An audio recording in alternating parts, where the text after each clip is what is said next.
Chapter 10. Caden. 1 year later. It had been a year or more. I'd graduated and finally come home to stay. I'd never been that excited before, except I had someone to be excited about. When Austin approached me with a hint of hostility and insecurity, I realized that there had been a crack in that perfect-looking relationship, and since there wasn't a wedding ring between Grayle and Austin, all bets were on the table, as they said. My bet was on me. I didn't know Grayle well enough, and in time I'd know whether to up my bet on him. The only wild card was Austin, and he could possibly be a one-eyed jack in more ways. The way he and Grayle were living in different cities didn't say much for their relationship, or perhaps I was wishing too hard and it wasn't as I thought, but my mother always said, or was it my father, that a long-distance relationship was doomed to fail. They were older than me and they must know something, so I cherished their wisdom. And speaking of my father, he'd suggested that when I graduated, and if I stayed in Nevermore, that he'd help finance a business for me to get me started. I'd graduated, and like all recent graduates, I didn't know what to do with my life, but I knew one thing. I had to get out of my parents' house, no matter how cozy it was with my mother washing my clothes and having dinner ready for me. That still wasn't the real world. The real world was making a living for myself, getting married, and having a family, whether it was dogs or cats or both. A fish tank and a bird or two. I had to get two. Birds would get lonely like people and dogs.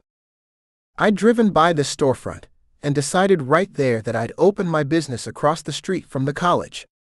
I'd gotten so excited that I swung by Lane's apartment and picked him up, because I wanted him to be the first one to know that I was staying and putting my roots down, as the saying went, and that my father wanted to lend me the money to start my own business. "What kind of business are you going to open here?" Lane questioned. "It's across from the junior college." He'd just given me an idea. "What do you think about a coffee and tea shop?" "Not unless you're going to be reasonable with the price of coffee." Yeah, I would have to, so I had to find an inexpensive supplier. There was a Starbucks across town in the middle of downtown, but the wealthy and working people could afford that. Students couldn't afford one of those decadent coffees that were offered at some of those places. We were talking $3 and as high as $5. I'm thinking about placing chairs, sofas, and tables and breakfast food, like donuts and bagels, cookies to eat with their tea and coffee. Not everyone drinks coffee. I know, because Scott is into green tea. He's a nurse and believes in health food. Cole's partner is a mechanic, and he has a shop around the corner. I hear the guys who work for him are into that green tea stuff too. Half are into coffee, and the others are into tea. You may have something there. I'm sure they'd be thrilled that they could stop here and get their teas and coffees in the morning. I always forget to buy it. I know if I ran out of coffee, I'd go bonkers. Got to have my coffee, and now my friend is in the coffee and tea business. Lane slapped me on the back. "What do you think about the name? Coffee, tea, and thee," I said, trying to run it past him before I made a decision. "Not bad, but doesn't thee sound a little old-fashioned?" Lane inquired, which meant he didn't like it. "Thee means you." "Why don't you just say you?" Lane stated, turning to me for an answer. "Because it doesn't sound right." "Coffee, tea, and you," I said, adamant about my choice. "It's your business, and I guess you can call it what you want, but don't complain to me when those kids from the college ask you about the name of your shop. They won't ask because they know the meaning of thee. They're going to college for sweet sake." I was trying not to use the F word, because I was going to be a businessman, and I couldn't go around dropping the F-bomb all day long. I just hoped I could keep that promise to myself. "Just drop me off at Keys's shop. Scott's there picking up his car, and I want to surprise my baby and take him out to lunch. He doesn't get many days off. He's usually sleeping at this time." Lane checked his phone. I offered to pick his car up because I wasn't doing anything, and he said he liked the way I kept the house clean and cooked, and didn't want to take me away from that. I think it's because he doesn't trust anyone to drive his antique BMW, Lane joked. After I'd stopped in front of Keys's auto body shop and Lane rushed out, I watched as Scott and Lane embraced each other, and I knew that I wanted that kind of relationship too. They turned and waved, and I took off to the downtown plaza. I had to get the contract from the lawyer. My father had this lawyer draw up the papers, because he'd used that firm for his business for years. He'd said that if I was to become a businessman, that I had to conduct myself and it as a business. I didn't have a degree in business, nor was I a lawyer, but in the fine arts, which had been a hard paper to get a job in Nevermore. My father suggested that he mentor me, because he once owned his business before he decided to retire. In this small town, there was little I could do with a bachelor in fine arts, except maybe work in a museum, and I didn't think we had but one in Nevermore, which employed maybe 2 people, and they'd had their jobs since they graduated, and that was 50 years ago, so they were going to take those positions with them to their graves. Who would give up anything that had little or no stress? No one in this town would give up a sweet position like that, and that was why people stayed in towns like this. No stress. My stress was there were few gay bachelors my age or Grayle's age. Speaking of the many things that this town had few or none of. There weren't many law firms in Nevermore, and who could blame them? There were 30,000 people, maybe 35 now, and few owned businesses, and the ones who did weren't looking to a lawyer for very much. That meant it would cut into their margins, such as they were. As long as they had insurance to cover things like fires, they were good. Everyone knew each other, and the idea of being sued didn't bother them in the least. So their mantra was, "What do you need a lawyer for?" Which were my words, until my father said that we both needed something legal drawn up to protect us. The time had come, and I wanted to get all this business behind me, so I could get on with renting and finalizing everything I needed to open my coffee and tea shop. I also needed a place to live. I thought I'd grown out of my childhood home. My father knew this small law firm, and he said they'd take care of everything. The secretary had said that it would be simple, and the papers had been waiting, and I could come in any time to get them. Who I didn't expect to see was Grayle Meadows when I entered his office. He stood with the look of awe, and I saw in his warm blue eyes the excitement and surprise of seeing me. My heart raced and my cock twitched and throbbed at the sight of this handsome man. "I didn't expect to see you again after all these years," he said with a wide pampered smile. I sat in the chair across from his desk. It did feel like a long time, but in reality it had been only 1 year and 6 months. He felt the same way I did, like it was a lifetime ago of being away from him and looking into his magnificent face, or talking to him. "I thought I'd never see you again after you drove off." I slanted my head because he confused me. Didn't he understand how I felt about him? I'd asked him out, therefore he had to know that I was interested. "It's only been a year. I left off the 6 months, so even I wouldn't be reminded of those months of torture being away from him.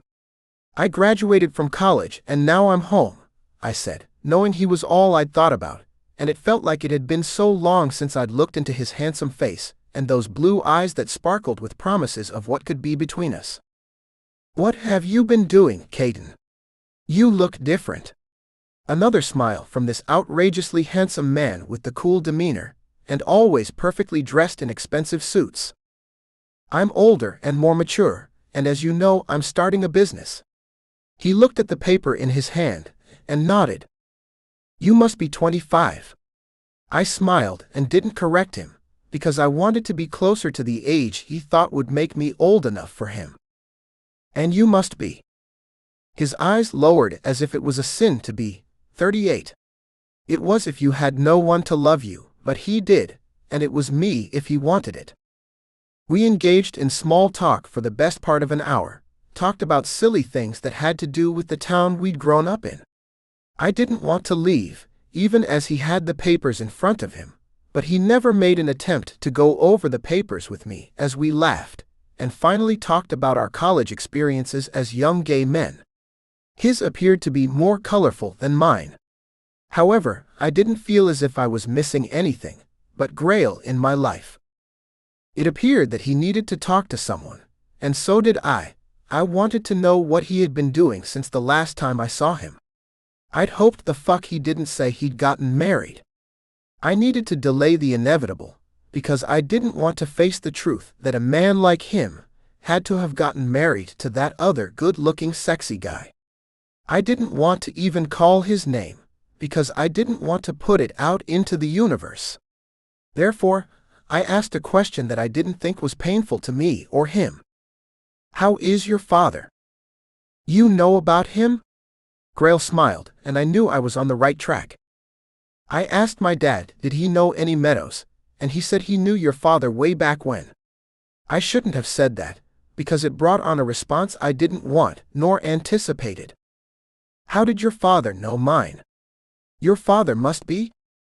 He's 65, I answered hurriedly. Why are we talking about ages? I didn't come here to discuss how old our parents are, I added. I didn't want to be so abrupt, but I had to take control of this conversation because Grayle had something about age I didn't understand. Since you recently had a birthday, have you had time to celebrate? Because I see, he glanced down at the paper, you're opening a tea and coffee shop. You decided to stay. And he glanced up at me and then reached for his glasses. Damn, but he looked sexy with his reading glasses on. He wasn't concerned about how he'd looked in eyeglasses, or he'd worn contacts. He was secure enough in his looks, but who wouldn't if they looked like Grayle? I rose from the chair, strode around to his right as his eyes followed me, and reached for the papers under Grayle's palm. He glanced up with a raised eyebrow as if to tell me, not now, don't leave, and I took that as an opportunity to push my luck, to go all in. Why don't you join me in celebrating my birthday? My parents are having a small dinner for me. I don't know. I have plenty here to keep me busy until the wee hours of the morning, and after that, I have to visit my 78-year-old dad. He's in the first stages of dementia. I stop by every day to see him and talk to him so he doesn't forget me. How could anyone forget him? I thought. I wanted to ask him some personal questions, but when he spoke about his father, I didn't want to pry, and I didn't know him well enough, or how he'd been affected by having to place him in an assisted facility. When I laid my papers in front of me, thumbed through them quickly, and after reading them, he extended his hand and placed my papers into a folder, and handed them back to me. I looked around for the door. Well, I guess there's nothing more. Not unless you'd consider going out on a date with me in the future, I added to his surprise. Fuck no, I hadn't given up on this man. His eyes brightened, he stared, and he extended his hand for me to shake. When I touched his hand, the feeling was as if he'd pulled me from drowning, and given me a life-saving breath of air. I would love to, but I have a partner. You know, Austin, but I do consider that a compliment for you to ask me out, and to think you'd want to date a man my age. You're making me blush, because I know you don't mean it. I'm just too old for you to be considering me. Go out and find someone your own age. There's too much murky water under this bridge for you to be able to swim through it. All I need is a pair of hip boots to wade out to clear water, and I can swim if you're worried about that. I winked at him. Think about what I just said. I aimed a sexy grin his way, trying my best flirting maneuver. I hoped it worked. I turned so he could get a good look at my toned ass. I'd spent the better part of the year working out at the gym. I strolled leisurely to the door, but before I could place my hand on the handle. I'm having friends over at my cabin for the weekend. It used to be a hunting cabin. It belongs to my father, but he can't use it anymore. I didn't want it to go unused, especially since it's beautiful out there in the woods, Grayle said in a hurried voice. Would you like to come and bring your boyfriend? I almost told him there wasn't a boyfriend around, alive or dead, but I didn't. However, it would have been hellish to be alone if Austin showed up out of the clear blue. One minute he was off to London or Paris, and the next he was cock-blocking me from the man I wanted. I couldn't blame him. We obviously wanted the same man, But he wasn't as desperate and as young as I was, and that was what I had working for me. Desperation and youth were a dangerous combination when you were single, hot, gay, and hadn't had a cock inside you in, well, I couldn't remember when. Nevertheless, Austin had a few things working in his favor. He was ruthless, and he was the known. I was the unknown for Grayle. When I turned to face Grayle, his face was filled with anticipation.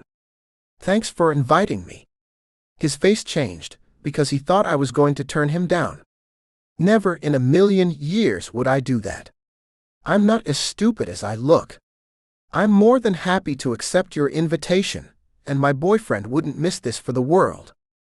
Opening the door and closing it after me, I had to catch my breath for a second. Now, where the fuck was I going to find a boyfriend who would go along with me? Lane had suggested a dating app, but after the last one, I didn't have confidence that I would find someone who would meet my requirements. Before climbing into the car, I pulled out the phone. I leaned my back on the car door and looked up, and that was when I saw Grayle looking down at me from his office windows. Did he know I was watching him watching me? That appeared to be a good sign or bad. It all depended on how I could read minds. I couldn't even think. What the fuck did I do next? I remained positive, even though I felt I didn't have a chance with someone like Austin around, and Grayle's penchant to be a loyal partner. He was someone I could live a life with, and be happy.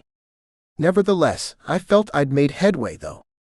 With more time, Grayle could come around and realize that I was the man for him. I had time. What was there to do in Nevermore, but work and dream of the future? As long as he doesn't marry Austin. I stepped into my car, started the motor, and turned out of the parking lot, and put Lane on speakerphone. It took a few minutes, but Lane finally answered.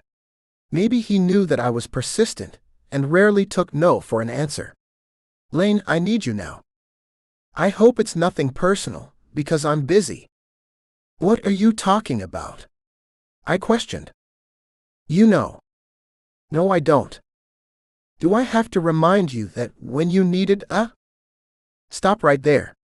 We should never talk about that ever," I whispered, as if someone passing would hear me and know what I'd done in my past. "If it's not that kind of favor, then what is it?"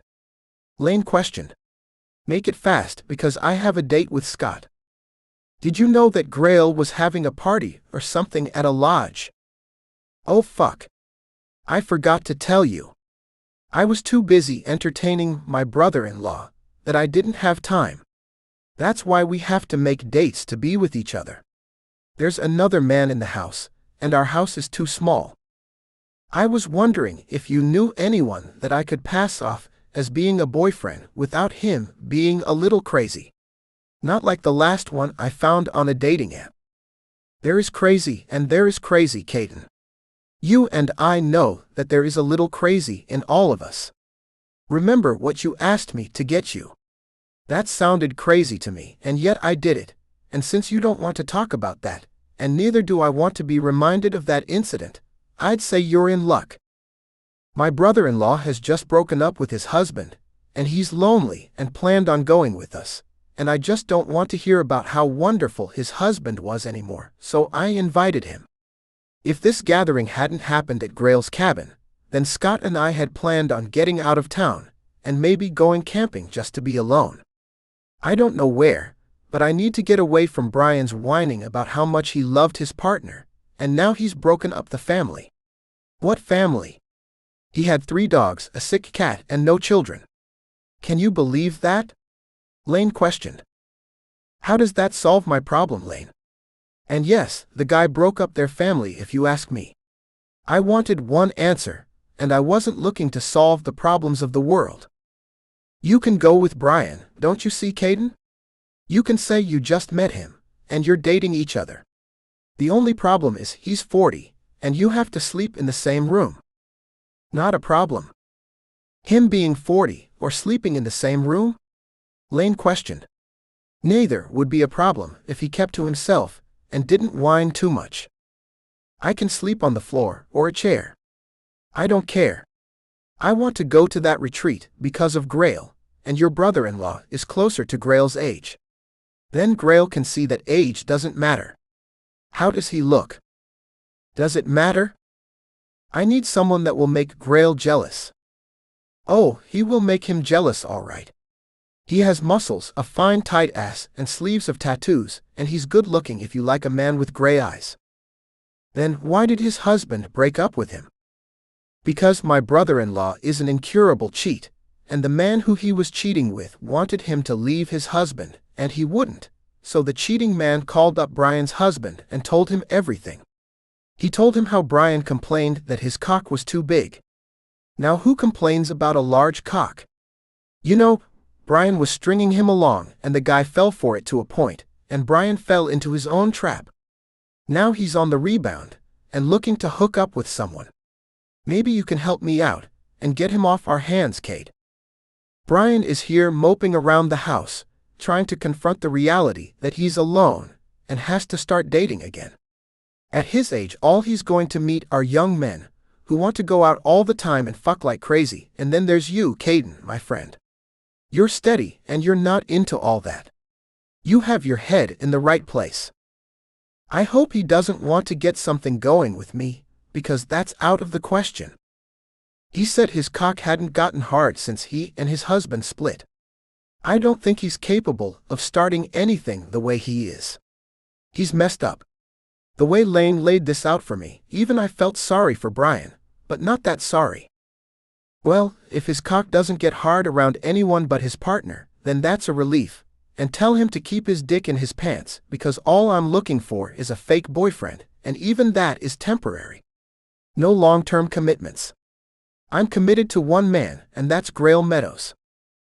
Now, is that all? Because some people have to work, and when are you opening up your shop? I just received my legal papers, and as soon as we get back from the retreat, I'll take a week off to get my head together, and after that I'm all business. I have my own business, how great is that? I shouted. Then maybe I can work for you. I thought you liked your job. I questioned. I do, and it pays well, but it requires me having to spend too many hours working from home in isolation, and having to deal with Brian. With Scott working all hours at the hospital, we have no quality time together. If you hire me as a manager, then we can take turns being off. You know you will need that time to pursue that elusive handsome dude who has a boyfriend. Speaking of boyfriends, will Austin be there? Lane asked the million-dollar question, and I had no answers. How do I know? I couldn't be so obvious as to ask Grayle today. We were busy trying to get to know each other. I tried to get to know him. I was the only one I can speak for. It seemed you were clear on your intentions when you asked him out on dates several times before. Well, I'm taking a different approach.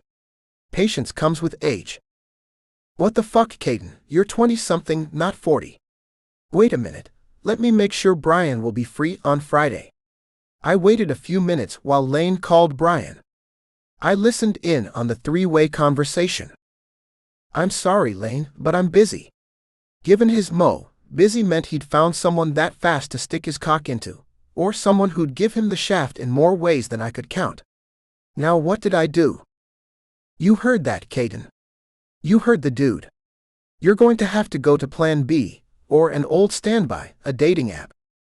I don't have a Plan B, I knew what that meant. Maybe I can use him next time? I thought he was mourning the loss of a husband. It's not like his husband died. You know how some men are, they can recover easily. I wished I knew how to do that. If I lost Scott, I'd be a hot mess for years. Promise me if you ever see me acting like a horse's ass or lost soul, you'll help me to snap out of it, Lane begged. I promised because I didn't know what else to tell Lane. I carried my feelings hidden inside where Lane was all outside. He'd cry on your shoulder just like his brother-in-law, Brian, but unlike him, it would probably take him years to pull out of his depression. I hoped to hell that would never happen to Lane, because I didn't think he could take it if Scott left him for someone else. However, if we met and married the wrong person, then we were all one step from that happening, and how we would adapt and carry on was up to us. Me. If I didn't get the man I wanted, I didn't think I would want anyone else. I'd probably remain a bachelor, be a workaholic to keep from thinking about the man who got away, because I was never able to know how it felt to kiss him and lie in his arms, look into his handsome face when we made love to each other, and have him say that he loved me. I sighed. There was no doubt that I'd have to find solace in masturbating until my hand gave out, or my heart. But for now I was young and hung, and I had no doubt that I would get Grayle Meadows to fuck me, and once he did, he would know that I was all his, and the man for him. I was the one, and he'd better get used to it. I smiled as I drove home.